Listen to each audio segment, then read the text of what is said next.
Okay, news conference. So, what happened? The people won. They're saying Hydro-Quebec, but I think in my heart it was the people.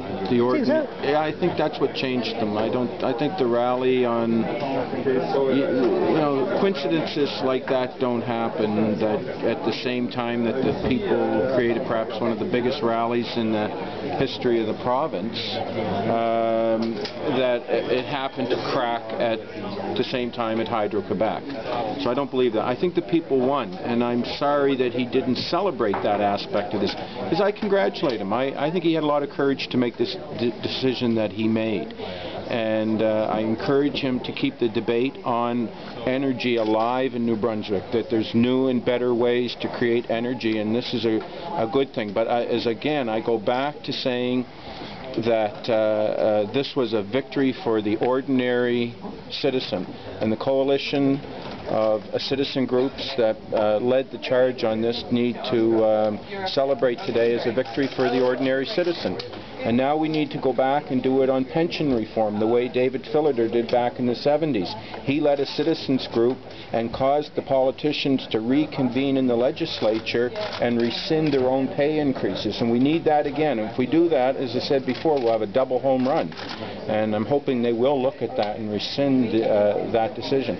But I congratulate the Premier on his courage to make the right choice. And I don't think anybody should be gloating over this at this time, especially nobody who didn't have a plan in the first place. If you didn't have a plan, you don't have the right to gloat. That's my idea. What are members of your coalition going to say when their power rates start to go up? Well, you'll speak to the coalition about that. One of the things about the coalition is that we are of many different points of view. We are not in line with many of members of the coalition in terms of what the energy future of New Brunswick is about. But I think, for example, there might be another opportunity here. What is the role of LaPro?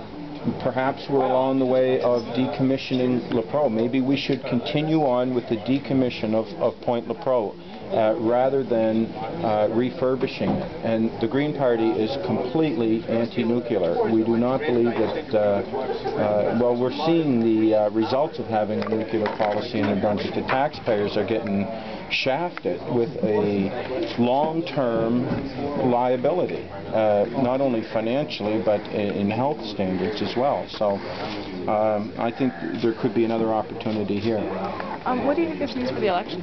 What's that? What do you think this means for the election? I think it means that the people, one of the things, the great things about this is that people became engaged again. And the message of the Green Party is wood chips, or companies in New Brunswick who supply ground source heat pumps, or passive solar heating, or natural gas equipment. I mean, that has got to be number one priority. We should negotiate the long-term power purchase agreement like MOD has done, like PEI is negotiated.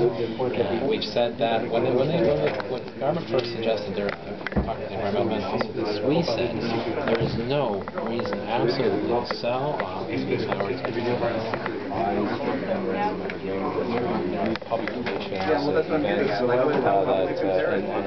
firms that they engage. The fact of the matter is that the grassroots in New Brunswickers appreciate what is fair and what is just, and they felt that this deal was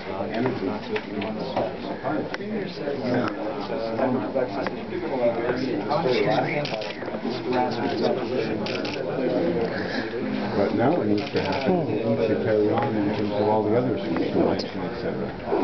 So that'll be an interesting process. You're going to be a candidate? No.